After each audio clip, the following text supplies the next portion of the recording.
Assalamualaikum warahmatullahi wabarakatuh. Waalaikumsalam warahmatullahi wabarakatuh. Yang terhormat Bapak Kepala SMK Negeri 5 Tebo, Bapak dan Ibu Guru SMK Negeri 5 Tebo yang saya hormati. Puji syukur marilah senantiasa kita panjatkan kehadirat Allah Subhanahu wa taala, Tuhan yang Maha Esa, yang mana pada kesempatan kali ini kita dapat berkumpul di ruangan rapat sekolah. Dalam hal ini kami memperkenalkan diri. Saya Andi Rismawan SPD dan rekan saya Ibu Emi Masrurah SPD adalah calon guru penggerak angkatan 11 Kabupaten Tebo yang berasal dari SMK Negeri 5 Tebo. Pada hari ini kami akan menyampaikan apa yang sudah kami peroleh dalam pembelajaran modul 1.4 budaya positif yang selanjutnya akan kami sampaikan kepada Bapak dan Ibu guru yang ada di SMK Negeri 5 Tebo. Dalam hal ini kami menggarisbawahi, kami bukanlah bermaksud menggurui, tapi kami berkewajiban untuk menyampaikan apa yang sudah kami peroleh dalam pembelajaran modul 1.4 budaya positif dalam program pendidikan calon guru penggerak angkatan 11 Kabupaten Tebo tahun 2024. Tidak lupa selawat dan salam marilah kita kirimkan kepada junjungan kita Nabi besar Muhammad SAW. Mudah-mudahan nanti kita di akhir mendapatkan sapaan dari beliau. Amin. Selanjutnya saya sebagai calon guru penggerak mewakili sebagai moderator pada kegiatan hari ini. Acara selanjutnya adalah sambutan dari Kepala SMK Negeri 5 Tebo. Dalam hal ini diwakili oleh beliau Bapak Marwato selaku wakil kesiswaan di SMK Negeri 5 Tebo. Kepada beliau kami persilakan.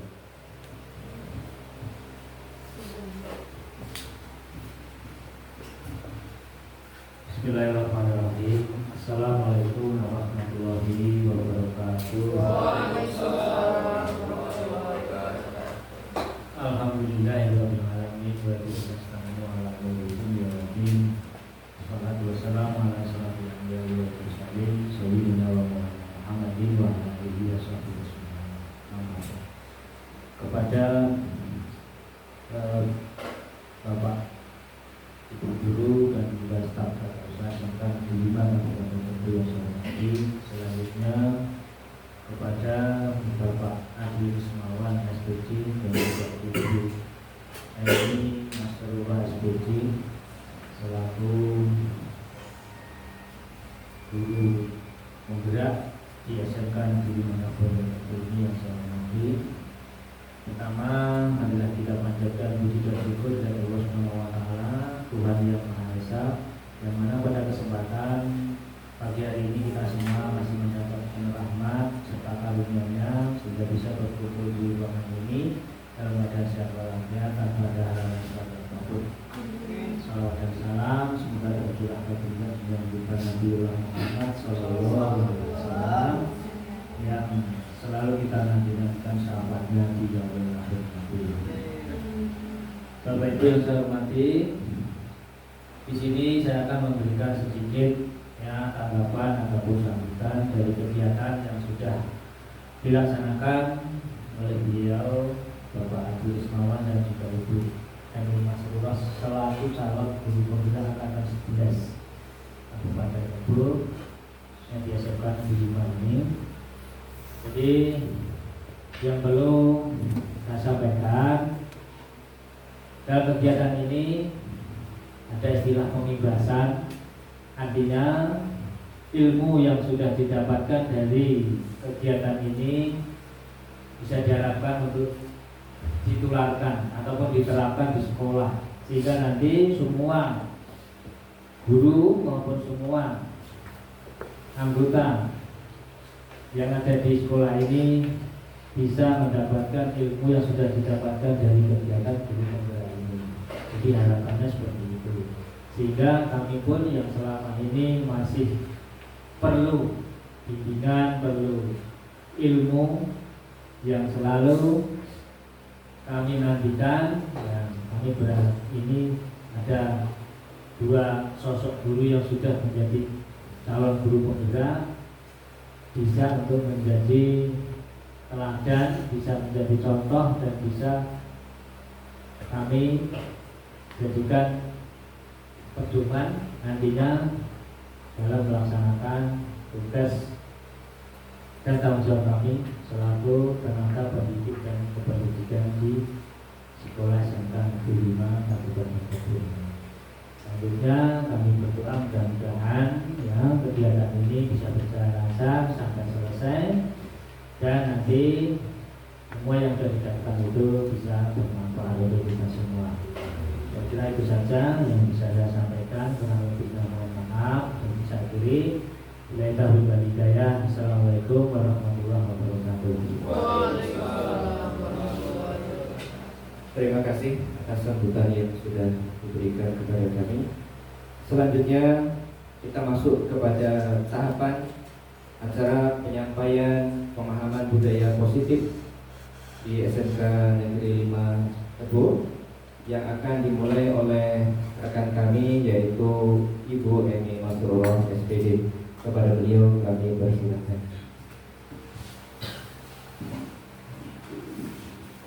Baik, terima kasih untuk Pak Adi yang sudah mengawali kegiatan hari ini, kemudian Pak Marwoto yang sudah memberikan sambutannya dan doa support untuk kami berdua melancarkan kegiatan hari ini, kemudian Bapak Ibu guru yang lain juga yang bersedia hadir, meluangkan waktu, tenaga, pikiran, jiwa, raganya di sini. Semoga aman ya Bapak Ibu ya. Oke. Iya. Jadi di sini kami akan menyampaikan tentang penerapan budaya positif. Sebelum masuk ke materi budaya positif, saya memiliki 3 pertanyaan pemantik, di mana Bapak Ibu silakan dijawab dalam hati. Nanti kita akan refleksi di akhir. Kira-kira jawaban Bapak Ibu setuju tidaknya itu benar nggak di akhir nanti? Yang pertama, hukuman dapat mendisiplinkan anak. Mari Bapak Ibu kita jawab. Sekarang mana dulu? Yang kita hadapi Bapak. Kayaknya Disimpan dalam hati Pak Ade. Nah, siap ya. Jadi disimpan dalam hati dulu, nggak apa-apa ya. Setuju nggak kira-kira ini ya? Nah, sudah terjawab Bapak Ibu? Sudah. Ya dalam hati ya pasti sudah. Oke, yang kedua, pemberian hukuman positif seperti membaca atau membersihkan lingkungan sekolah dapat mendisiplinkan anak. Setuju nggak? Silakan dijawab. Boleh. Dan yang ketiga, memberi penghargaan kepada anak dapat meningkatkan motivasi belajar. Seringkah seperti ini kita Bapak Ibu? Iya. Nah, jadi setuju enggak? Kita simpan, nanti kita refleksi di akhir. Sudah terjawab semua Bapak Ibu? Sudah. Ini 3 pertanyaan pemantik kita. Selanjutnya, konsep dasar budaya positif. Yang pertama, perubahan paradigma belajar. Kemudian yang kedua, disiplin positif. Yang ketiga, nilai-nilai kebajikan. Yang keempat, kebutuhan dasar manusia. Kelima, motivasi perilaku manusia. Keenam, posisi kontrol guru. 7, keyakinan kelas. 8, segitiga restitusi. Jadi kami nanti akan memaparkan 8 konsep dasar budaya positif tersebut. Tapi tidak semua secara detail ya Bapak Ibu. Tapi nanti kita akan ada dari 1 sampai 8 itu yang kita pahami bersama secara detail, tapi tidak semuanya. Dan itu kami rasa, saya dan Pak Adi itu kenapa harus yang itu, kenapa nggak semua? Karena poin yang akan kita bahas lebih detail itu adalah kebutuhan kita yang paling urgent saat ini. Oke, next. Nah, pembelajaran dengan paradigma baru. Pembelajaran yang dirancang berdasarkan prinsip pembelajaran berdiferensiasi di mana murid belajar sesuai dengan kebutuhan sesuai tahap perkembangan untuk mewujudkan karakter profil pelajar Pancasila. Nah, kita sebagai pendidik zaman now di era digital menghadapi Gen Z itu memang diminta dan dituntut untuk menuntun anak, mendidik anak sesuai dengan kebutuhan. Bahkan di kelas kebutuhan anak itu apa? Kita harus memenuhinya. Nanti akan dijelaskan kebutuhan dasar manusia itu apa. Nah, itu yang harus kita ketahui sebelum kita mengejudge anak ini seperti ini, anak ini seperti ini. Kita harus tahu dulu kebutuhan anak-anak kita. Kemudian karakter profil pelajar Pancasila. Nah, ini yang selama ini kita dengar selama ada kurikulum merdeka, kurma kata Pak Kres ya. Nah, di sini ada profil pelajar Pancasila. Ada 5 profilnya dan itu sudah tidak asing buat kita semua ya Bapak Ibu ya.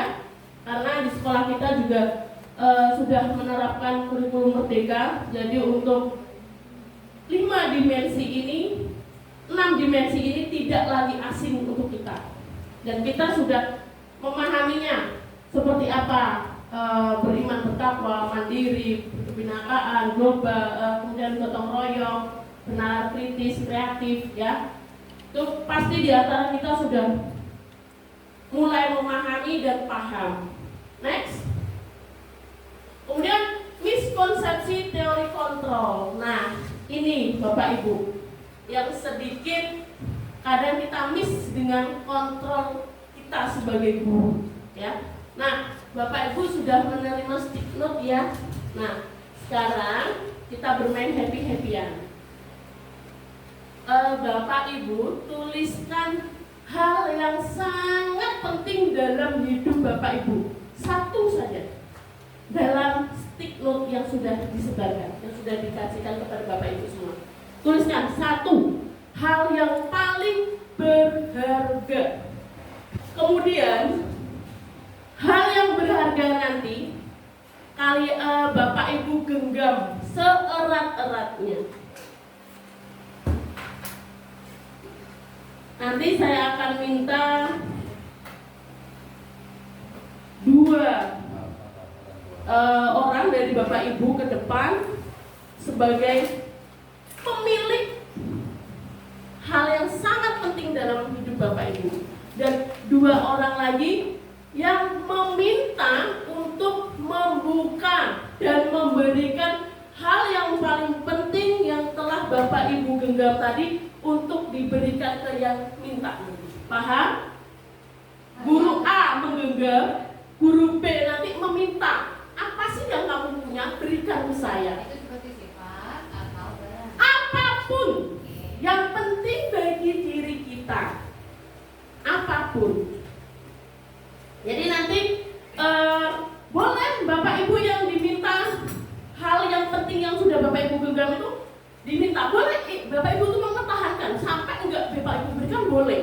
Atau Bapak Ibu mau bermurah hati, ini, nah boleh. Nah, sedangkan yang meminta tadi, ketika tidak boleh sekali diminta, nggak boleh dirayu terus sampai berusaha sampai apa yang digenggam oleh rekan kita itu diberikan, berusaha. Paham ya Bapak Ibu ya? Nah, sudah dituliskan hal yang berharga dalam hidup kita? Sudah. Oke. Boleh Pak Ade ke sini, ke depan dengan membawa hal yang sangat penting dalam hidup Pak Ade. Iya, sangat penting. Bu Desi, sekarang Bu Desi saya persilakan untuk meminta Pak Ade memberikan dan membuka dan memberikan hal yang sudah dituliskan yang berarti bagi Pak Ade. Mau nggak kira-kira itu Pak Ade ya? Kalau nggak mau dipaksain Bu Desi. Kalau nggak mau juga dimarah Bu Desi. Boleh ya? Ayo, kira-kira seperti apa ini? Ya monggo, Bu Desi boleh. Apa yang sudah dimiliki Pak Ade, di genggaman Pak Ade, monggo jenengan minta. Boleh Pak Ade, untuk yang sudah dituliskan Pak Ade saya minta. Iya, dengan senang hati itu saya berikan. Masya Allah, ya. Dengan senang hati. Tepuk tangan untuk Pak Ade yang dengan senang hati memberikan apa yang sudah digenggamnya itu dengan mudah sama Bu Desi tanpa harus Bu Desi merayu dan lain-lain. Oke, terima kasih Bu Desi sama Pak Ade. Jadi itu salah satu contoh teori kontrol. Ketika seseorang mempunyai sesuatu dengan mudah, tadi sudah dua contoh, dengan mudah memberikan dan rela ikhlas, berarti dari dirinya sudah tertanam karakter saya mau, saya ikhlas. Jadi itu lebih mudah. Kita analogikan ke anak kita. Ketika anak murid kita merasa dirinya tidak dikontrol oleh gurunya, tapi ngalir ketika gurunya minta ini, minta itu, dia nggak merasa dipaksa, dia dengan sendirinya. Tapi bagaimana dengan anak yang tidak mau membuka sama sekali apa yang diarahkan oleh gurunya? Nak, kamu itu seperti ini, nak, kamu itu seperti, tapi dia nggak mau karena dia punya sesuatu yang dia rasa itu ini lebih penting. Jadi itu yang PR kita, dan disitulah miss kita tentang teori kontrol. Ketika anak kita merasa anak itu membangkang, tidak nurut, itu ternyata mereka punya sesuatu yang digenggam. Apa? Dia nggak mau dikontrol oleh orang lain. Kenapa? Sejatinya yang bisa mengontrol diri kita sendiri itu siapa, Bapak Ibu? Iya, luar biasa, diri sendiri. Jadi ketika mudah berbagi, mudah memberikan, mudah dikontrol, ya dia memang sudah tertanam pada dirinya. Tapi kalau nggak mau ya, karena pada dasarnya setiap orang itu diri sendirilah yang bisa mengontrol kita, bukan orang lain. Nah, ini yang disebut miskonsepsi teori kontrol. Ilusi guru mengontrol murid. Jadi gimana kita refleksi keseharian kita termasuk pendidik yang mengontrol murid kita, kadang masih menuruti ego kita, memaksa siswa kita, masih ya Bapak Ibu ya. Karena di awal saya belajar modul 1.4 tentang budaya positif ini, saya merasa tertampar luar biasa. Kenapa? Karena ternyata kita menghadapi anak, menyelesaikan masalah anak, kemudian harus mengetahui kebutuhan anak itu seperti ini konsepnya. Tidak berdasarkan kemauan saya, tidak membuat anak itu menjadi yang saya mau, gitu. Ya. Kemudian yang kedua, ilusi bahwa semua penguatan positif efektif dan bermanfaat. Kita kan selalu kayak gitu memotivasi anak. Nah, kalau kamu nanti belajar, nah itu kadang anak kan tidak mau, gitu. Kita tidak tahu kebutuhan anak ini apa sih. Anak ini ternyata fokus potensinya beda dengan contoh bahasa Inggris ya. Saya ngajar bahasa Inggris, nah kamu itu kalau belajar bahasa Inggris serius bisa nanti ketika kamu berkesempatan ke luar negeri, nah mereka loh punya pemikiran sendiri. Saya mau sukses di desa saya. Nah dari situ kan saya belum tahu ya. Ternyata apa yang penguatan positif yang saya sampaikan itu ternyata nggak bermanfaat gitu. Cuman saya memaksakan diri untuk kontrol mereka melalui penguatan positif. Kemudian yang ketiga, ilusi bahwa kritik dan membuat rasa bersalah mampu menguatkan karakter. Kira-kira kita sering nggak membuat anak murid kita itu merasa bersalah ketika spontan lah di kelas itu. Sering ya Bapak Ibu ya? Saya, Gimana Pak Ade? saya lah sering. Contohnya gimana Pak Ade? Kalau mereka ngerjain soal salah, mereka minta maaf. Biar tahu soalnya memang mereka itu dalam prosesnya salah, dalam pengerjaan soal-soal. Iya. Jadi dengan tahu salah kan biar tak mengulangi lagi. Iya. Mengkritik dan membuat rasa bersalah ya. Kemudian kita berpikiran itu bisa menguatkan karakternya ya Pak ya. Jadi bisa refleksi, kemudian bisa belajar lebih giat lagi ya Bapak ya. Tapi ternyata Pak, ketika kita membuat anak itu merasa bersalah, disitulah nanti anak itu akan merasa ketika belajar dengan Bapak itu, oh iya Pak Ade kemarin loh, saya nggak bisa ini, tapi saya tuh seakan-akan itu udah memang nggak bisa dan salah terus di mata Pak Ade. Nah, itu akan membuat terpatri di ingatan beliau. Itu pasti. Di antara kita pun akan seperti itu. Ketika kita waktu belajar dari SD sampai sekarang, itu pasti kita pernah ya mengalami momen-momen di mana kita merasa bersalah ketika guru kita menyampaikan. Pernah ya Bapak Ibu ya? Pernah. Saya sendiri juga seperti itu pernah. Ketika guru saya, wah sudah diajarin, kok masih nggak mudeng-mudeng lalu ini kan simpel. Nah, itu kan di situ rasanya gimana kalau ketika kita seorang murid, guru kita berbicara seperti itu, menghakimi kita seperti itu, mengkritik. Kalau kita sharing dengan Bapak Ibu guru yang lain, nggak apa-apa di luar. Tapi kalau kita langsung dengan anak murid, ini loh simpel deh, gitu. Ini loh simpel, hanya seperti ini. Kok nggak paham sudah dijelaskan berkali-kali. Nah, disitulah anak akan merasa bersalah dan akan down. Saya kok nggak paham ya dengan belajar dengan Bu Emina. Di situ Pak ya, akan meninggalkan kesan dan momen yang kurang bagus. Kemudian yang terakhir, ilusi bahwa orang dewasa berhak memaksa. Nah ini, ketika kita sudah merasa lebih tua, lebih dewasa dari anak-anak, kita berhak untuk memaksa. Nah itu yang nggak boleh ya Bapak Ibu ya.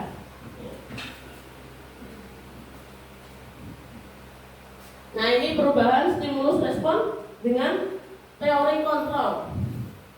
Di mana yang pertama, untuk respon kita mencoba mengubah agar berpandangan sama dengan kita.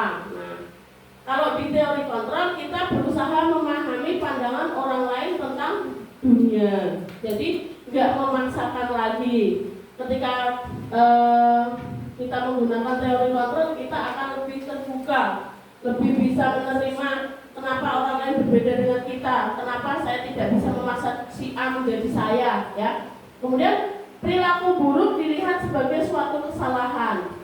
Semua perilaku memiliki tujuan. Nah, ini ketika kita menemui anak murid kita berperilaku buruk, kita selalu langsung menyalahkan. Tapi kita tidak, seharusnya kita mencari dulu akar permasalahan dari anak itu apa. Jangan-jangan memang anak itu mempunyai kebutuhan dasarnya belum terpenuhi. Ya Bapak Ibu ya. Tuh. Kemudian yang ketiga, orang lain bisa mengontrol saya. Nah ini kalau di teori kontrol hanya diri kita. Contohnya yang tadi, ketika orang itu dengan mudah memberikan apa yang kita beri, orang lain minta, kita dengan mudah. Kemudian ada orang lain yang tidak mau memberikan sama sekali, berarti itu tergantung diri sendiri. Kemudian saya bisa mengontrol orang lain. Anda tidak bisa mengontrol orang lain. Ketika orang lain tidak bisa kontrol, berarti kita juga tidak bisa dikontrol. Karena kembali ke diri sendiri. Kemudian yang selanjutnya, pemaksaan ada pada saat bujukan gagal. Nah, ini ya. Jadi ketika opsi A gagal, dibujuk lagi, dipaksa. Karena tadi tidak ada yang kekeh mempertahankan, jadi tidak ada unsur pemaksaan. Harusnya apa? Kolaborasi dan konsensus menciptakan pilihan-pilihan baru. Nah, jadi harus menghargai juga. Ketika seseorang tidak mau dikontrol, kita harus kembali ke prinsip awal bahwa kontrol orang lain itu pada diri sendiri, bukan orang yang mengontrol diri kita. Model berpikirnya menang kalah, ya.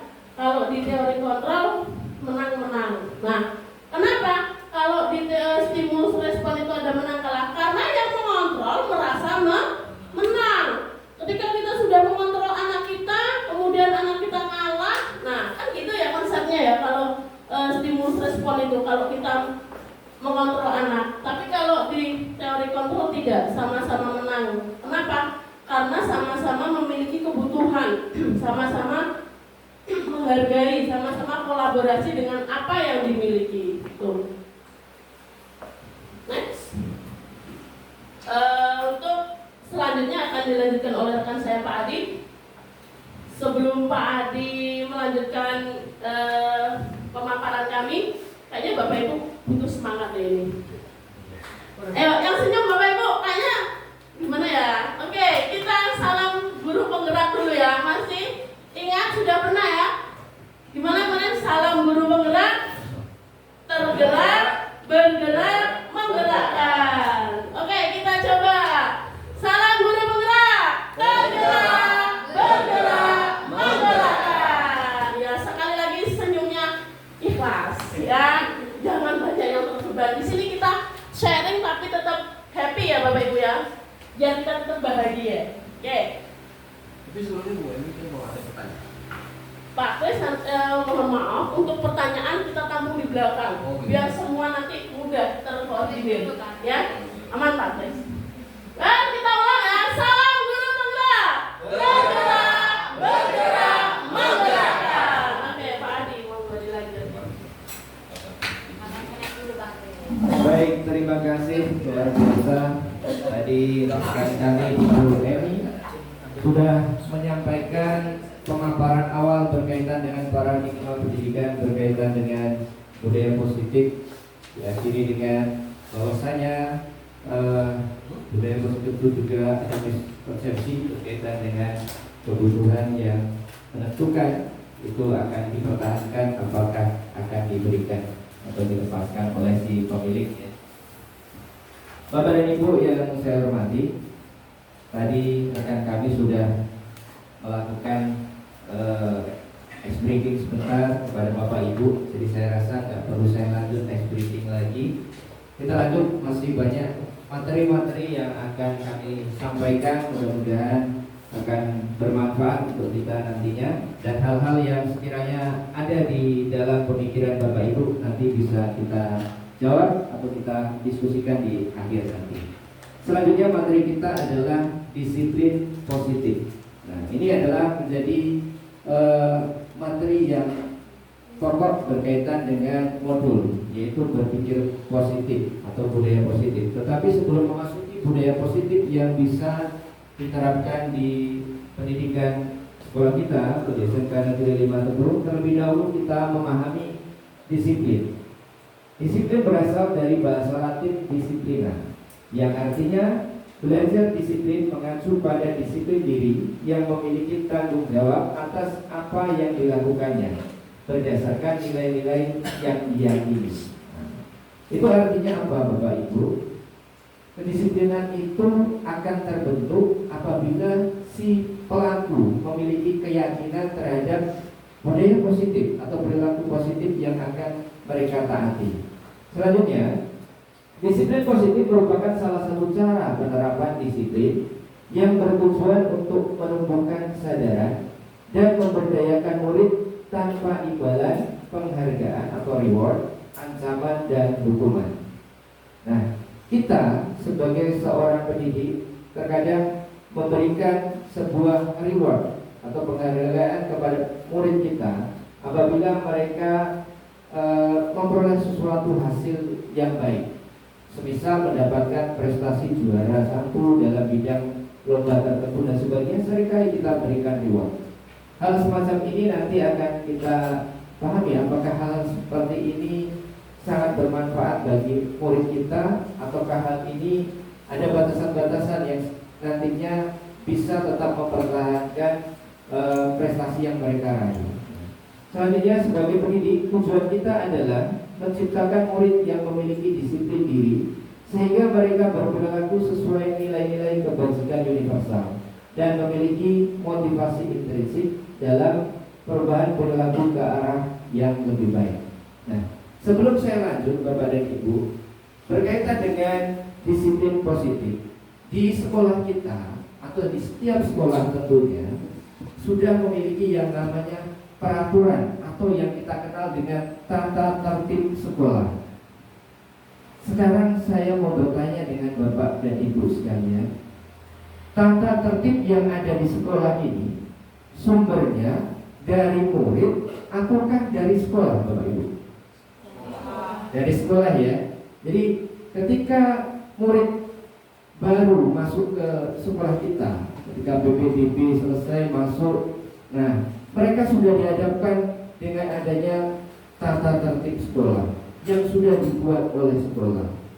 Nah, tata tertib ini tentunya dibuat oleh sekolah supaya murid dapat menjadi murid yang memiliki perilaku positif, memiliki budaya positif, atau tidak melanggar sesuatu yang sudah tertuang dalam tata tertib sekolah.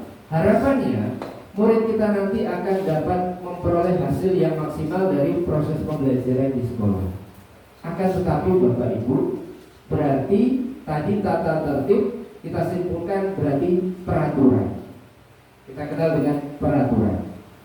Kemudian ada istilah keyakinan.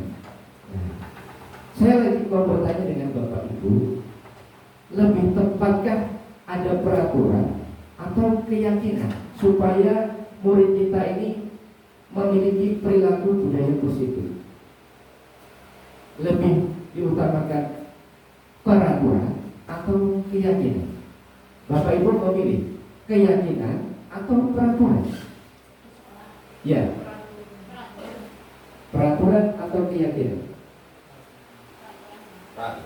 Baik, yang peraturan tunjuk tangan. 1, 2, 3, 4, 5, 6 tunjuk.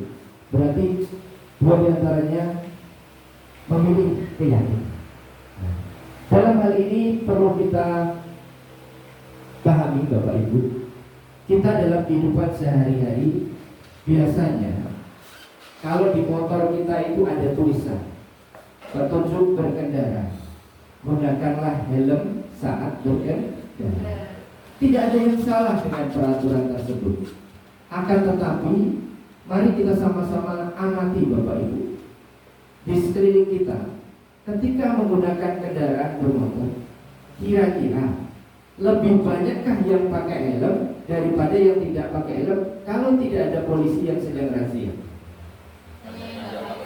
Banyak yang tidak pakai helm Bapak Ibu ya. Berarti di sini Bapak dan Ibu atau lingkungan masyarakat yang sedang tidak pakai helm, mereka tidak memiliki keyakinan bahwasanya dengan memakai helm akan memberikan manfaat bagi si pengendara. Nah, oleh sebab itu kalau kita kaitkan dengan tata tertib di sekolah, maka lebih diutamakan keyakinan dulu untuk ditanamkan kepada murid kita. Tata tertib perlu dibuat oleh sekolah, tetapi untuk memunculkan budaya positif, maka perlu kita tanamkan keyakinan kepada murid kita. Jika anak sudah yakin bahwasanya kalau jam 7.30 harus hadir di sekolah, kita yakin murid akan hadir tepat waktu sebelum 7.30. Tetapi kalau murid tidak memiliki keyakinan terhadap tata tertib sekolah harus hadir jam 7.30, tentu akan sering kita jumpai murid yang tetap datang terlambat. Itu yang menjadi gambaran awal Bapak Ibu, bahwasanya kita perlu membuat keyakinan terlebih dahulu, atau kita kenal dengan keyakinan sekolah atau keyakinan kelas. Tidak ada yang salah dengan Bapak Ibu, hanya saja perlu kita rubah supaya nantinya siswa atau murid kita ini lebih mentaati peraturan sekolah. Jadi peraturan akan ditaati setelah murid kita memiliki keyakinan bahwasanya tata tertib yang ada di sekolah itu memang baik untuk mereka. Baik, selanjutnya Bapak Ibu. Nah, dalam hal ketaatan budaya positif, kita juga akan mengenal yang namanya nilai-nilai kebajikan universal. Nilai-nilai kebajikan ini adalah nilai-nilai yang akan ditanamkan kepada murid kita. Budaya positif yang akan dipahami atau akan diberikan pembelajaran kepada murid kita adalah salah satunya nilai kebajikan. Nilai-nilai kebajikan adalah sifat-sifat positif manusia yang merupakan tujuan mulia yang ingin dicapai setiap individu. Nilai-nilai tersebut bersifat universal dan lintas bahasa, suku, bangsa, agama maupun latar belakang. Di poin pertama, setiap perilaku atau perbuatan memiliki suatu tujuan. Hal ini diungkapkan oleh Dr. William Glasser pada teori kontrol tahun 1984. Kemudian yang kedua, dengan mengaitkan nilai-nilai kebajikan yang diyakini seseorang, maka motivasi intrinsiknya akan terbangun, sehingga menggerakkan motivasi dari dalam diri untuk mendapat mencapai tujuan mulia yang diinginkan. Ini dikemukakan oleh John Gossen tahun 1998. Selanjutnya, nilai-nilai kebajikan yang ingin dicapai oleh setiap anak Indonesia kita kenal dengan profil pelajar Pancasila. Sebenarnya Bapak Ibu, untuk nilai-nilai kebajikan yang bisa kita kembangkan di sekolah sebagai bagian dari budaya positif itu banyak, akan tetapi kita mengambil yang memang dapat dikembangkan di sekolah kita, dan hal ini juga sudah digalakkan oleh pemerintah, yaitu dalam kurikulum merdeka harus diterapkan yang namanya profil pelajar Pancasila. Dalam hal ini dimensinya adalah beriman bertakwa kepada Tuhan Yang Maha Esa dan berakhlak mulia, mandiri, bernalar kritis, berkebinekaan global, bergotong royong, dan kreatif. Jadi dalam hal profil pelajar Pancasila dari beberapa bagian yang sudah saya sebutkan tadi, ini sudah kita laksanakan Bapak Ibu. Tetapi kita tetap harus selalu meningkatkan kemampuan atau tetap selalu meningkatkan bahwasanya profil pelajar Pancasila ini dapat benar-benar dijalankan di sekolah kita dan benar-benar bermanfaat bagi murid kita.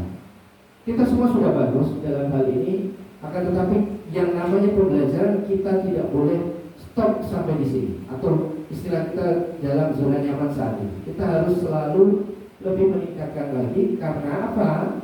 Yang kita harapkan nanti ini adalah muaranya kepada murid. Bahwasanya budaya positif itu merupakan kebutuhannya murid, sehingga nanti akan membentuk karakter yang baik kepada murid kita.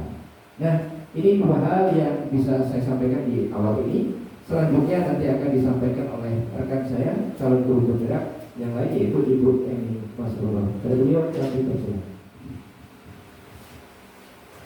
Baik Bapak Ibu, kita akan lanjutkan ya dengan memahami kebutuhan dasar manusia. Tadi sudah sedikit saya singgung di awal, di mana ketika kita akan mengatakan anak salah, itu kita harus tahu dulu kebutuhan dasar manusia itu apa. Jadi ketika anak itu kita merasa anak itu bersalah, apakah kita sudah mengkajinya sampai ke akar permasalahan tersebut? Kira-kira kebutuhan dasar apa yang belum dimiliki oleh anak kita ketika kita menganggap anak tersebut salah? Oke.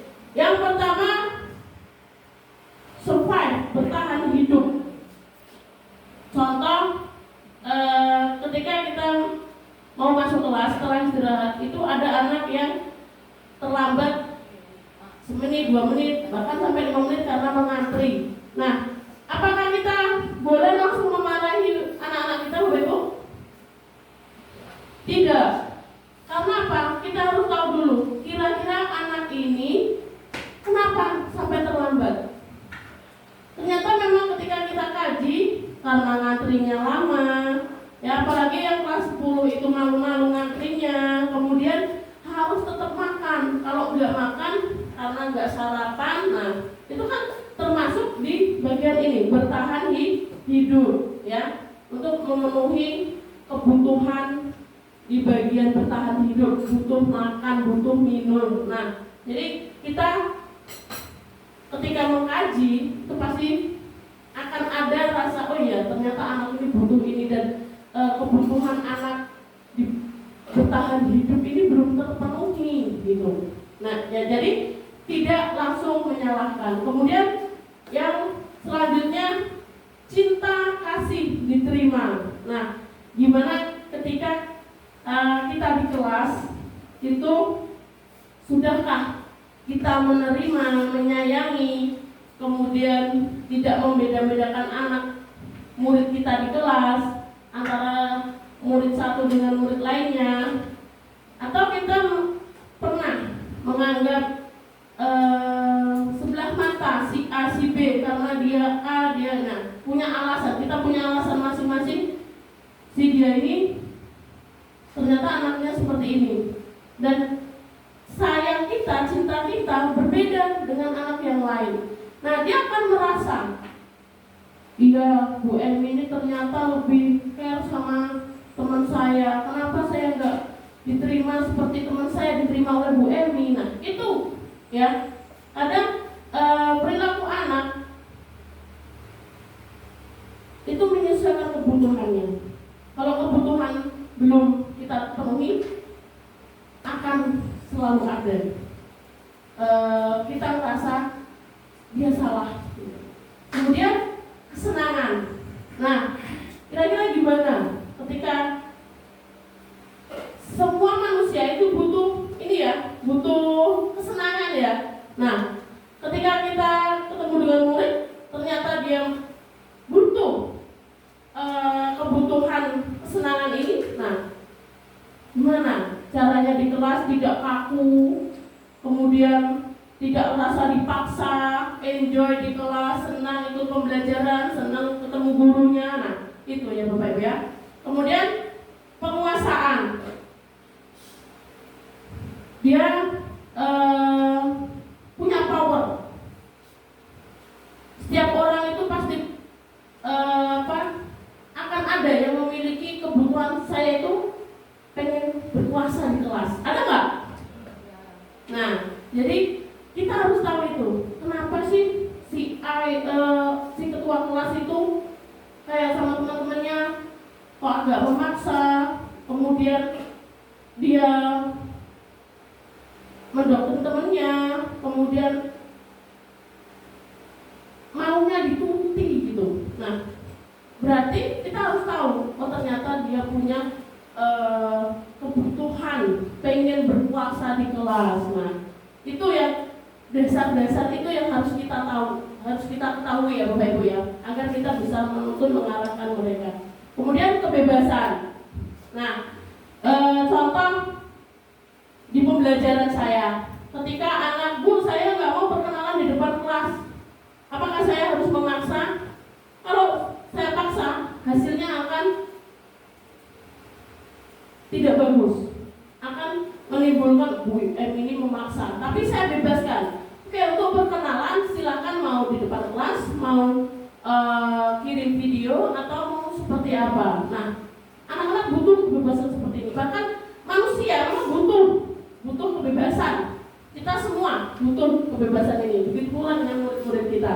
Nah, itu sebagai pendidik kita bisa nggak memenuhi kebutuhan dasar anak murid kita, sehingga mereka nyaman, aman, senang di sekolah untuk menggali ilmu.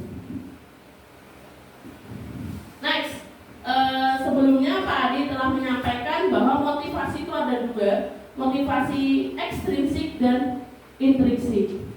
Yang X itu berarti dari luar, dari orang lain, dan sesuai dengan teori kontrol tadi, ketika seseorang menghukum, kemudian murid kita melaksanakan hukuman tersebut, itu motivasinya satu, untuk menghindari ketidaknyamanan atau hukuman, kemudian untuk mendapatkan imbalan atau dari penghargaan. Nah, menuruti, kalau dari guru, kalau dari dituruti anak kan seneng ya. Nah, itu. Kemudian motivasi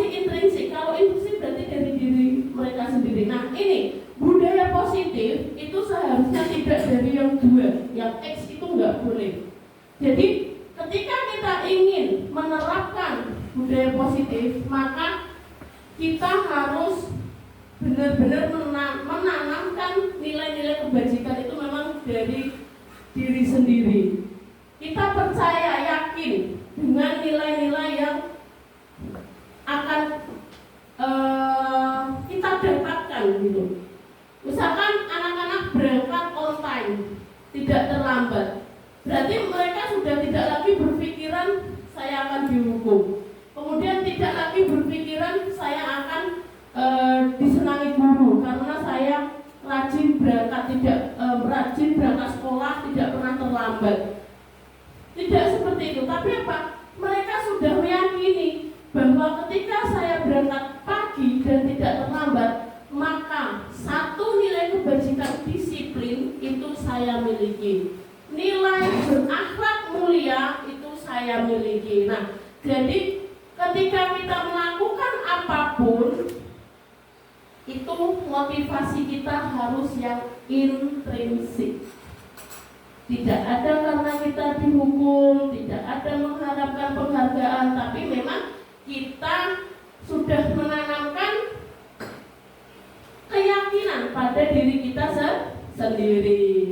Itu tidak hanya untuk anak murid kita ya Bapak Ibu, untuk kita semua juga. Ketika kita masuk kelas sesuai dengan jadwal, tidak harus kemana sekolah nih, saya harus masuk. Nah, tidak seperti itu.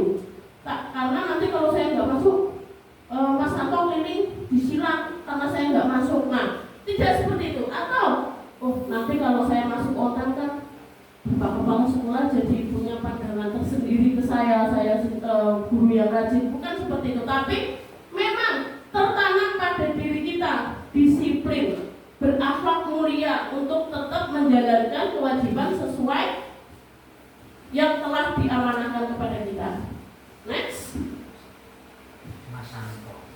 Nah, ini 5 posisi kontrol guru. Bapak Ibu, ketika kita melakukan kontrol kepada anak, ternyata kita punya 5 peran. Sebagai apakah kita di sana? Yang pertama ada penghukum. Nah, ini nanti kita refleksi masing-masing ya Bapak Ibu ya, termasuk saya juga. Kita itu termasuk guru yang mengontrol anak seperti apa, yang peran kita itu yang mana. Oke. Yang kedua, membuat orang merasa bersalah.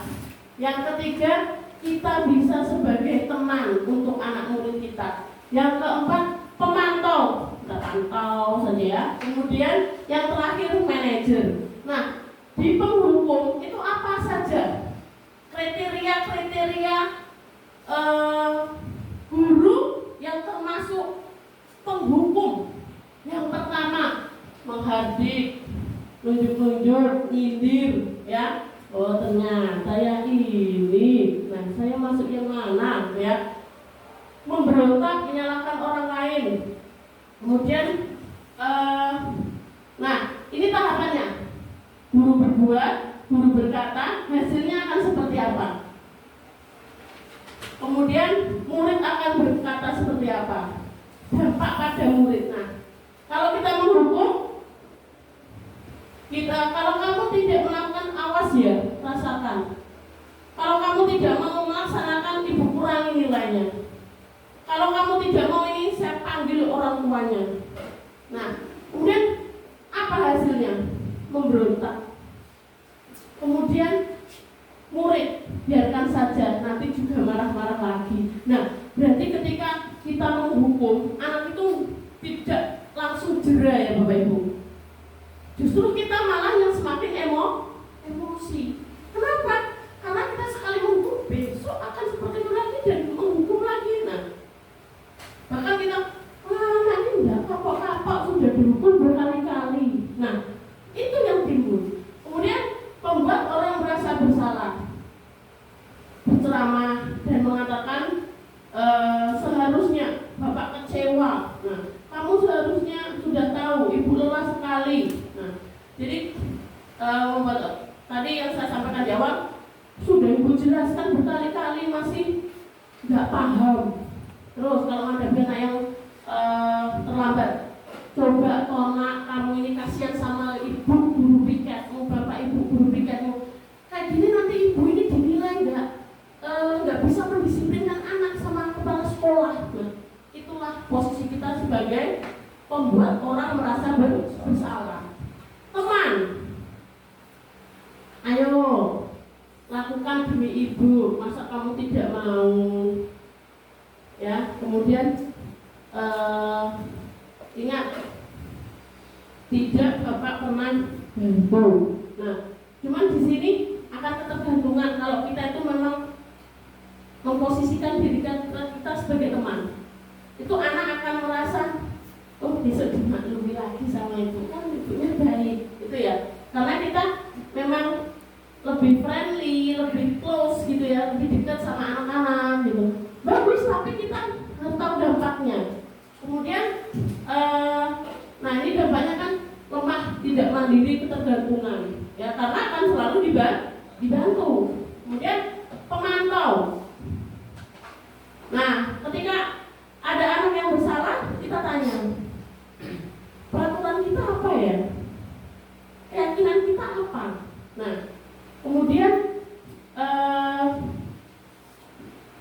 di anak, mereka akan berapa banyak bintang yang harus saya peroleh, berapa halaman yang harus saya tulis. Nah, kenapa? Karena ketika di pemantau itu memberlakukan contoh berapa banyak bintang yang harus saya peroleh. Nah, berarti di situ sudah ada peraturan. Ketika dia nanti mentaati peraturan akan mendapatkan bintang, reward ya Bapak Ibu ya. Nah, itu jadi dia akan bertanya ke sana. Kemudian berapa halaman yang harus saya tulis. Nah, ini ketika ini kita punya peraturan, misalkan terlambat harus nulis Al-Fatihah sekian banyak. Nah, itu ketika kita menanyakan. Kemudian dampaknya menitik beratkan pada sanksi atau hadiah yang untuk anak murid kita. Itu ketika kita memantau sebagai posisi kita sebagai pemantau. Berarti ada rewardnya, ada hukumannya, ya. Kemudian posisi manajer. Apa yang ketika kita menjadi manajer, posisi manajer, kita akan bertanya, apa yang kita yakini? Nilai-nilai kebajikan apa yang kita yakini? Apa yang bisa kau kerjakan untuk memperbaiki masalah ini? Nah, jadi ketika anak berbuat salah, kita tanya dulu, kira-kira keyakinan kelas apa yang sudah pernah kita sepakati? Kemudian kita ajak anak untuk menyadari apa sih yang bisa kamu lakukan ketika sudah seperti ini, sudah melakukan ini. Nah, kita tanyakan mereka mau apa. Misalkan terlambat. Nah, ini sudah terlambat nih, kalian mau ngapain? Apa yang bisa kalian lakukan?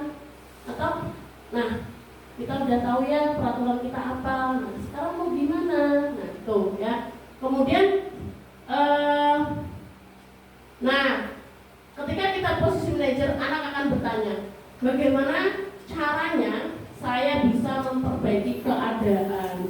Nah, di sini anak mulai menemukan, mulai menyadari, oh ya, saya salah. Kemudian saya harus gimana? Saya harus seperti apa? Nah, itu mulai menyadari dan mulai akan meyakini nilai-nilai kebajikan yang akan mereka dapatkan dari keyakinan kelas. Kemudian dampaknya mengevaluasi diri, bagaimana cara memperbaiki diri. Nah, ini. Jadi setelah di awal ditanya keyakinan kita apa, setelah ini kamu ngapain? Dia bisa refleksi. Oh iya, saya terlambat, saya harus ini. Nah, kemudian bagaimana untuk kedepannya? Saya harus seperti apa? Itu mereka akan bisa menyimpulkan dengan sendirinya tanpa kita marah, tanpa kita berdik bahwa dia tuh anak yang salah, kita hukum gitu. Anak kita akan berlahan-lahan memahaminya sendiri dan bisa refleksi diri sendiri. Nah, untuk lebih memahami 5 posisi kontrol guru ini, kami memiliki video pendek, ya, bentar tadi, video pendek ini nanti akan memaparkan beberapa kondisi. Nah, posisi ibu guru nanti itu sebagai apa di setiap adegannya? Apakah beliau itu sebagai apa tadi Bapak Ibu? Ada berapa? 5 posisi kontrol guru. Yang pertama penghukum, yang kedua pembuat rasa bersalah orang lain, yang ketiga yang keempat yang kelima manajer. Nah, jadi kira-kira nanti dari sekian adegan itu yang diperankan, itu ibunya itu memerankan sebagai apa? Nanti boleh ditulis di stick note-nya. Misalkan adegan pertama ibu ini sebagai teman, adegan kedua ibu ini sebagai pemantau, ketiga ibu itu sebagai manajer. Nah, jadi dari situ kita nanti akan lebih paham. Oh, seperti ini. Paham ya Bapak Ibu ya? Oke, mari kita saksikan bersama. Nanti setiap adegannya itu Bapak Ibu tulis saja 1 sampai 5. Jadi nanti 1 guru itu posisi kontrolnya sebagai apa? 2 sebagai apa? 3 apa? 4 apa? 5 apa? Hukum. 2 pembuat rasa bersalah. Nanti sesuai dengan videonya Bu, Ibu menuliskan itu, ya? Ya. Yang ketiga teman, keempat pemantau, kelima manajer. Ya. Bapak Ibu? Ya, siap Bapak Ibu? Siap. Belum, sabar Pak Adi, Bu Siti masih nulis. Oh, mantap. Kita boleh juga Sini kamu. Aduh, Pak Adi langsung. Dari mana? Selamat pagi Bu. Pagi. Selalu terlambat. Siap Kamu deh pasti terlambat. Pembuat rasa bersalah. Saya Apa? Apa coba? Alasan kamu apa lagi? Kapan sih kamu tidak terlambat? Malas sekali ya kamu jadi anak. saya Dasar pemalas. Gak kapok-kapok sih kamu. Sudah berapa kali terlambat? Sana, kamu keliling lapangan basket 2 kali. Ada yang merasa kenapa? saya harus ke lapangan basket Bu. Kenapa? Kamu melawan ibu? Berani-beraninya jawab. Sudah terlambat, masih berani jawab pula. Sekarang, keliling lapangan basket 5 kali sekalian. Biar kapok. Cepat. Pergi sana ke lapangan basket. Nah, ibu tersebut berperan sebagai posisi kontrol apa? Silakan dituliskan, Bapak Ibu. Sudah. Nah, Sudah Bapak Ibu? Pak Adi nyuruh saya, Bu. Jadi Bapak Ibu silakan tuliskan secara pemahamannya sendiri, tidak usah lihat nggak temennya. apa-apa, sepemahaman kita. Pak Adi nyuruh saya, Bu. Wah, ya. Dari 5 posisi kontrol ini, dari video pertama, apakah sebagai penghukum, Apa kebutuhan Pak Adi? apakah Sehingga Pak Adi sebagai baik. pembuat rasa bersalah, atau sebagai teman, atau sebagai pemantau, atau sebagai manajer. Oke, lanjut video kedua, Bapak Ibu. Nggak tahu ya? Tahu, Pak. Yang kedua, Bapak Ibu Yang ya. kedua ya, ya. Selamat pagi Bu. Naren. Kamu kenapa terlambat lagi, nak? Ya Tuhan, Naren. Kamu senang ya bikin ibu susah ya? Kalau kamu terlambat lagi, nanti ibu yang ditegur bapak kepala sekolah, nak. Disangka ibu tidak bisa membina kamu. Duh, gimana ini? Maaf Bu.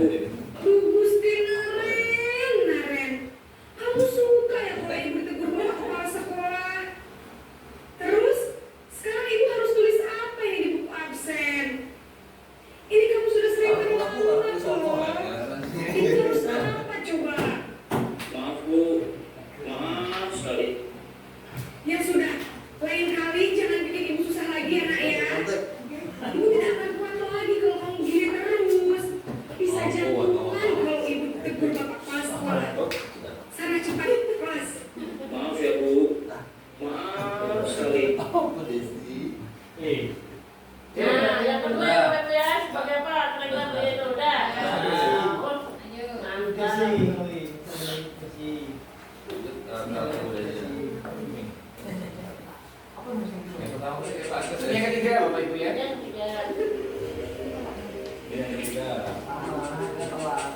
Tekan semua ada sikap gurunya beda-beda. Aduh. Tahu kan. Selamat pagi Bu. Wah, sudah jam berapa ini nak? Terlambat lagi ya saya. Iya Bu, habis ibu saya belum membangunkan saya Bu. Kamu malah menyalahkan ibu kamu. Kamu bukannya anak yang larinya paling kencang. Kok terlambat sih? Iya Bu, saya memang terlambat bangun tadi. Jadi biarpun saya lari kencang, tetap beresin saya Bu. Sama dari Pak Ranto. Ya sudah sana. Nanti lain kali larinya lebih kencang lagi ya. Biar gak terlambat lagi. Bikin seneng ibu. Demi ibu. Bisa kan? Bisa lah Bu. Ya sudah sana masuk kelas. Ibu beresin urusan absen kamu. Kamu ini ada-ada saja. Berarti ada tambahan materinya tahu. Bu, belum kena imbasnya. Silakan Bapak Ibu. Yang ketiga. Ketiga. Beda Bu. Ya, siapa ini? Enggak beda. Anaknya sama. Anaknya sama aja. Saya udah selesai. Siap? Sama benar. Jangan dapat ada hukuman Pak. Kok Apa? hukuman sih, Pak? Yang keempat. Yang kapan tuh pemantau Sesuai ini. Sesuai urutan.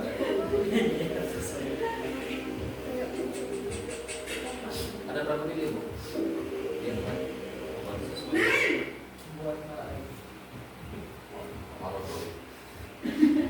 Selamat pagi Bu. Naren, Doain. apa peraturan sekolah kita tentang jam berapa kita harus masuk sekolah nak? Kita harus di sekolah jam 7 Bu. Iya betul, sekarang sudah jam 7.20. Naren sudah tahu konsekuensinya jika terlambat hadir. Paham Bu?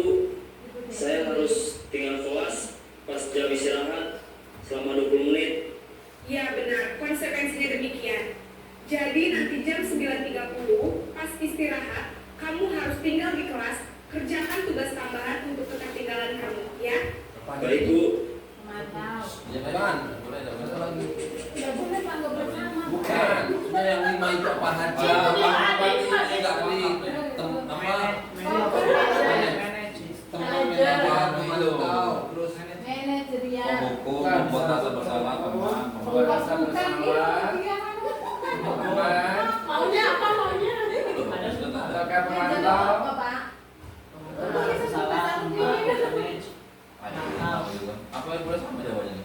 Terserah Bapak Ibu. Kan nanti kita Nanti kita kumpulkan. Kira-kira ada yang berbeda nggak dari jawaban kita? Yang berbeda itu yang kita. Oh, berarti ini.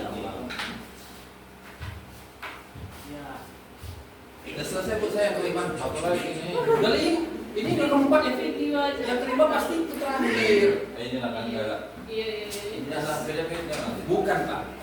Ini kan mewakili 5 tadi kan. Kalau Bapak sudah jawab 4, tinggal 1 lagi kan. Berarti yang terakhir masih itu jawabannya. Yang terakhir tinggal 1. Sekarang sudah jam 7.20. Saya udah selesai Bu. Saya perlu film yang terakhir. Bentar, pasti jawabannya. Tes malam. Baiklah, menurut kamu, keyakinan sekolah yang mana yang perlu kamu tingkatkan? Menghargai diri sendiri dan Bukan sesuai orang lain mungkin ya Bu. saya Jadi, udah punya apakah 4 ya. Naren meyakini Dari prinsip keempat. saling Nanti menghormati? saya sudah nyebutin 4 biji. Saya meyakini. ya dulu Bapak Ibu. Nanti ketinggalan ini. Bersedia Enggak Bu. perlu saya ngomong. Saya udah jawab 4 kita 1 kan. Pasti itu kan. Mewakili Saya 5 tidak lupa menyetel alarm saya Bu. Baik, kalau Naren lupa menyetel alarm di rumah, ada orang yang kira-kira bisa bantu mengingatkan tidak? Ada Bu. Ini loh. Kakak saya, Pak Emma. Ada lagi selain KM? Selain Pak Emma, ada ibu saya. Baik, jadi yang mengingatkan Naren adalah Kak Emma dan Ibu ya. Kira-kira kamu bisa alarm sama nih Naren? Setelah pulang sekolah, akan segera saya lakukan. Baik, jadi Naren akan setel alarm bangun besok pagi dan akan diingatkan oleh kakak dan ibu dan Naren ya.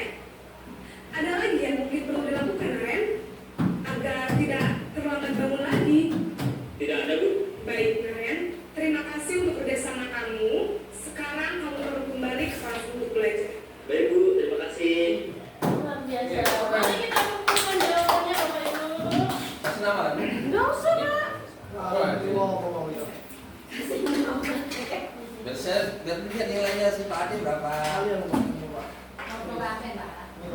Orang berapa? Pemantau mantu Bu. Mantu. Mantu. Kasih Ada tahu. sekarang ini. Ibu sekarang ini mantunya. Dapat mantu. Ya kan? Tolong.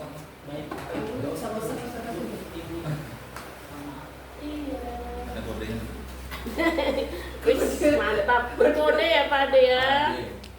Ade. Jadi, hah? Stop.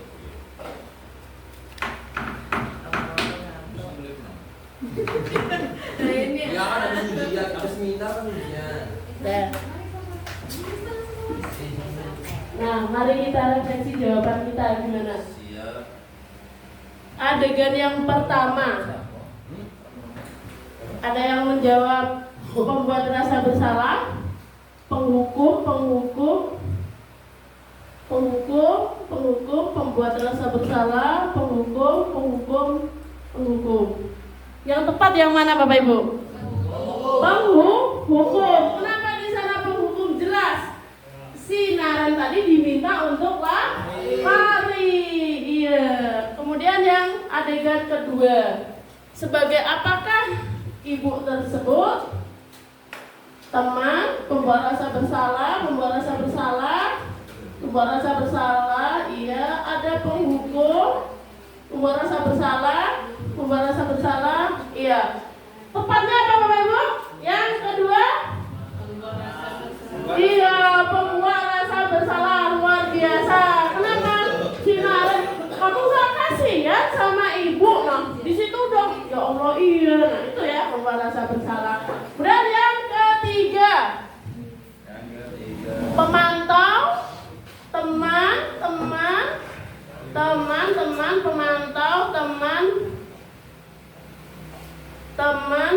pemantau. Yang tepat apa Bapak Ibu? Yang ketiga, kenapa saya yang terlambat lagi? Lebih friendly, lebih dekat, berarti sebagai teman, bahkan dibantu. Ibu beresin absenmu. Nah, yang itu ada membantunya, ya Bapak Ibu ya. Kemudian yang keempat, penghukum, pemantau,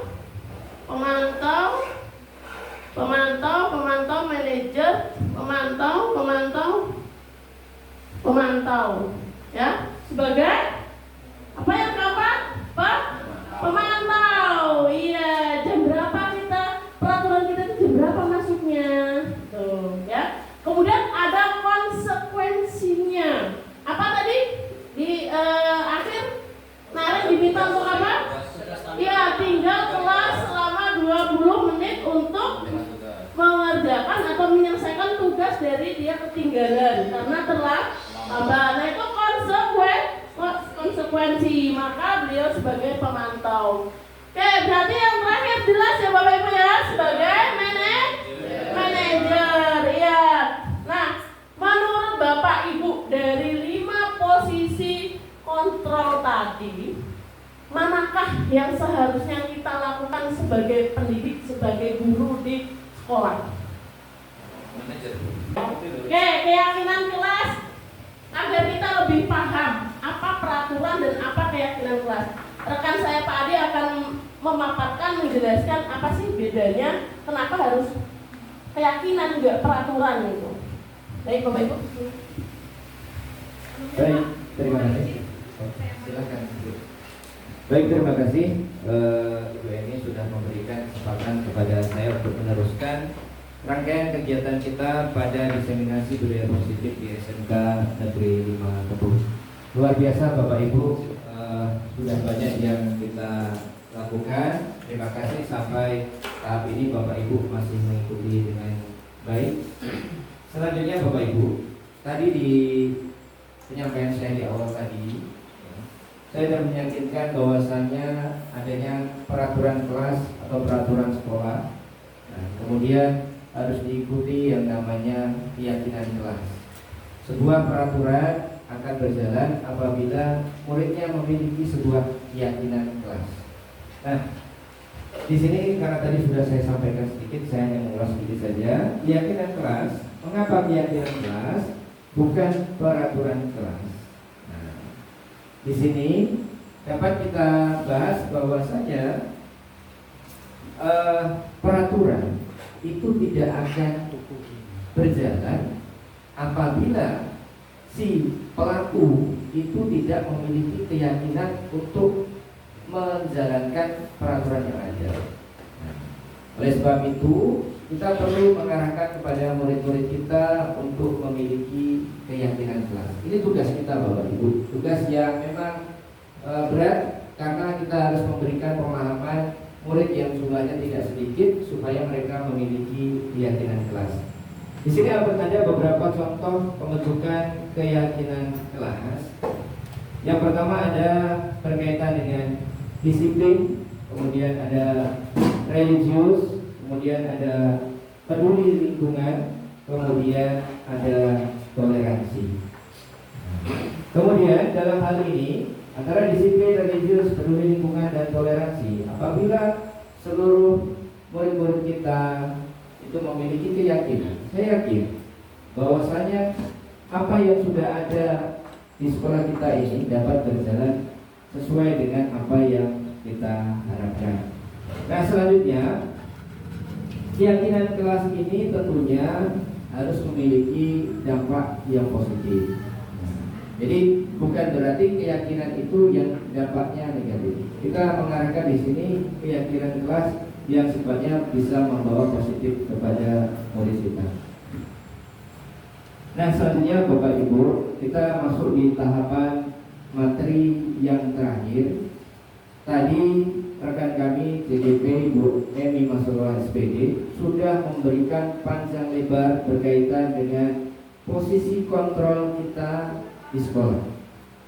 Ada yang sebagai penghukum, ada yang sebagai pembuat rasa bersalah, ada yang berperan sebagai teman, ada yang berperan sebagai manajer, ya. Nah, hal-hal semacam itu tadi itu apabila sudah dijalankan, ternyata masih juga kita temukan anak-anak atau murid yang tetap melakukan. Sehingga apa?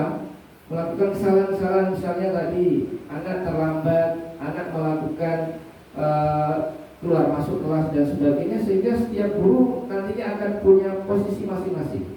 Mungkin beliau menerapkan pemukul, mungkin ibu yang ini sebagai teman, ini sebagai pemantau. Itu tergantung rata-rata tupoksi. Biasanya kalau guru piket cenderung sebagai pemantau.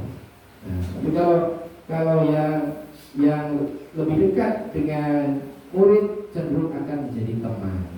Akan tetapi tadi sudah dikatakan oleh rekan kami bahwa saja posisi yang diharapkan sebaiknya adalah sebagai manajer. Itu yang diharapkan dalam budaya positif. Nah, karena berhubung kita memang rata-rata hanya sebagai kecil yang sudah menerapkan tahapan sebagai manajer, tentunya mulai dari hari ini termasuk kami berdua juga sama-sama belajar mengubah supaya kedepannya kita bisa berperan sebagai manajer. Tapi tidak menutup kemungkinan posisi yang lain juga tetap masih bisa kita terapkan seperti yang dikatakan tadi, menyesuaikan dengan situasi. Tapi yang terbaik memang sebagai manajer. Selanjutnya Bapak Ibu, berkaitan dengan permasalahan-permasalahan yang ada di sekolah kita atau kasus-kasus yang terjadi di sekolah kita, penyelesaiannya tentu harus dengan cara yang tepat. Nah, dalam hal ini kita akan menyelesaikan permasalahan dengan yang namanya tahapan segitiga restitusi, atau kita kenal dengan segitiga restitusi yang memiliki 3 tahapan. Yang pertama mengidentifikasi, kemudian yang kedua validitas yang salah, kemudian yang terakhir keyakinan. Atau bisa dilihat di sini ada menstabilkan identitas itu di posisi awal. Nah, kemudian yang kedua validasi kebutuhan, yang ketiga adalah menanyakan keyakinan. Nah, Selanjutnya, Bu ini.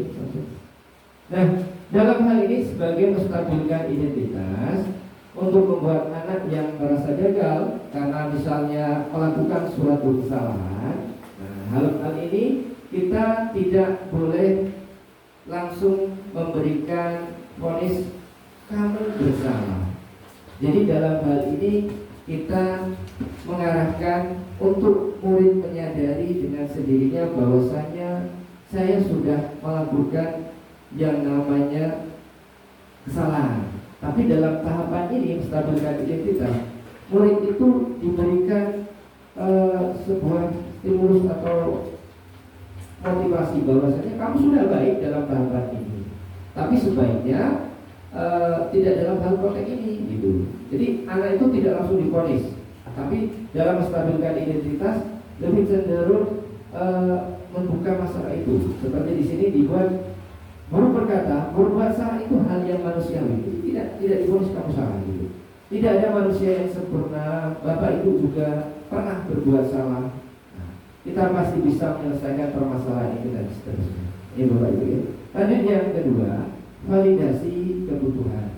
Nah, dalam hal ini kita membantu murid untuk mengarahkan, menyadari bahwasanya apa yang mereka lakukan itu ternyata tidak sesuai dengan peraturan yang di sekolah. Sebagai contoh, kamu bisa saja kan melakukan hal yang lebih buruk, tapi kamu tidak melakukannya kan.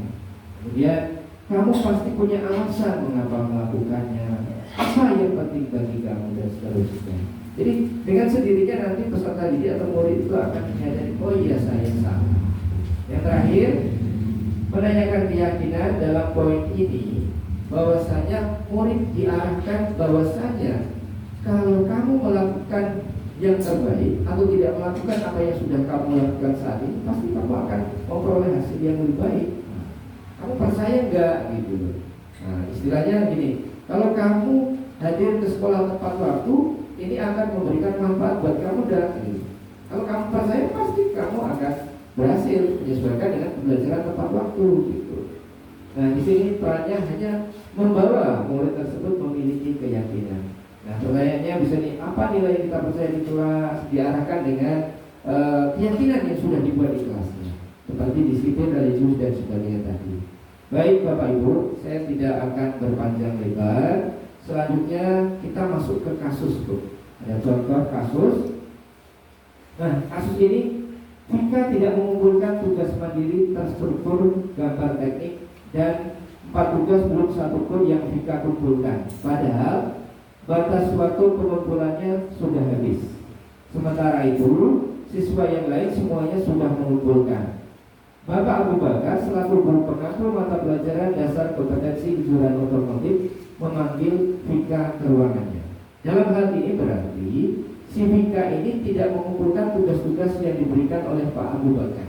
Nah, jadi sementara rekannya yang lain sudah mengumpulkan, tinggal Vika ini. Nah, akhirnya apa? Pak Abu Bakar ini memanggil Vika ke ruangannya untuk menyelesaikan kasus ini.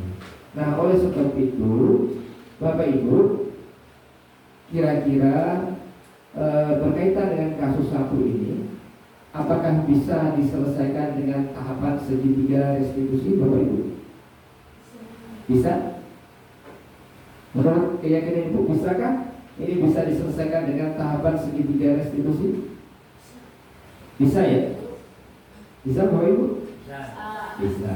Nah, jika saya atau kami minta, kira-kira Bapak Ibu nanti mencoba berperan menjadi guru satu orang lagi menjadi murid, kira-kira Bapak Ibu ada mau mencoba untuk menyelesaikan tahapan segitiga restitusi untuk kasus Vika tadi? Vika, sehat? Alhamdulillah sehat. Tadi sarapan apa enggak? Sarapan, Bu. Oke. Tugas kamu mana? Kemarin itu kan Ibu suruh 2 tugas, 4 tugas dan 1 tugas belum kamu kerjakan, belum sampai ke meja Ibu, itu alasannya apa? Maaf Bu, yang pertama itu saya lupa Bu, tugasnya berapa.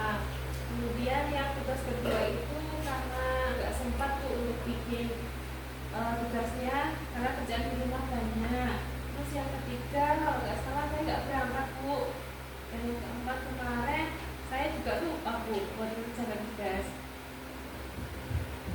Jadi lupanya banyak sekali ya saya. Apa ada penyakit lupa? Nggak ada sih Bu. Nggak ada penyakit lupa kan? Nah, ya. Jadi kalau misal sudah sekolah itu, ya, kamu kan sebagai pelajar. Jadi utamanya pelajar itu adalah belajar, bukan mengerjakan pekerjaan rumah.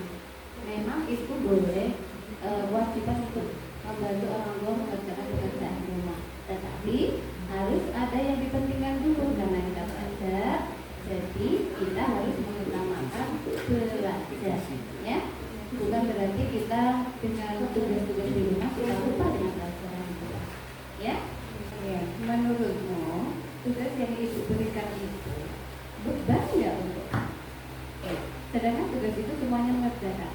Sedangkan ya kita 40 siswa dalam satu kelas, hanya kamu yang tidak mengerjakan. Apakah itu menjadi beban untukmu atau tidak?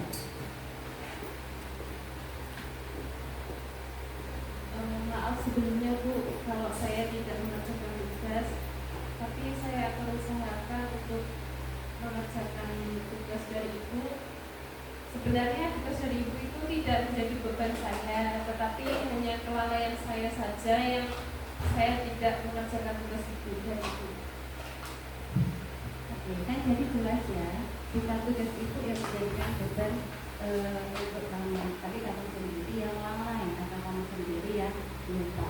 Jadi untuk kesepakatan kita ya, ketika kelalaian itu membuat kita tidak mengerjakan sesuatu yang diwajibkan, apakah boleh kita mulai lagi?